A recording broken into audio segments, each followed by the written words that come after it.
আসসালামু আলাইকুম, সবাই কেমন আছেন? তো এগুলো কি ফল, কে চিনেন বলেন তো? আমাদের দেশে এগুলোর বলে গাব। তো গাব খেতে খেতে এদিকে তরকারিটা বসিয়ে দিলাম। আজকে রান্না করব গরুর পাও, মাথার চামড়া। এগুলো দিয়ে নাকি রুটি দিয়ে খাইতে অনেক মজা। তো এদিকে আমি তরকারিটা বসিয়ে দিলাম। তো এগুলাকে 2 দিন ধরে জাল দিতে দিতে আজকে অবশেষে রান্না করলাম। তো এদিকে তো ভালো করে কষা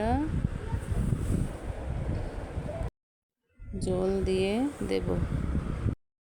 আরেক চুলায় লাউ রান্না করব, চিংড়ি মাছ দিয়ে, আমাদের ক্ষেতের লাউ।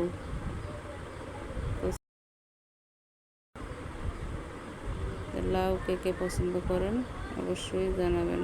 আমি কিন্তু অনেক পছন্দ করি লাউ, আরও যদি হয় তাজা তাজা লাউ।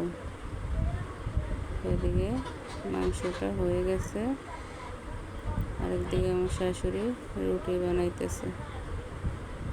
রুটি বানানোর ভিডিওটা করে নেই।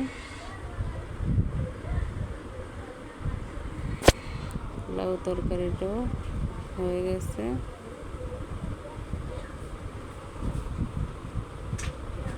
এখন মাংসটাকে নামিয়ে রুটিটাকে সেঁক দেব।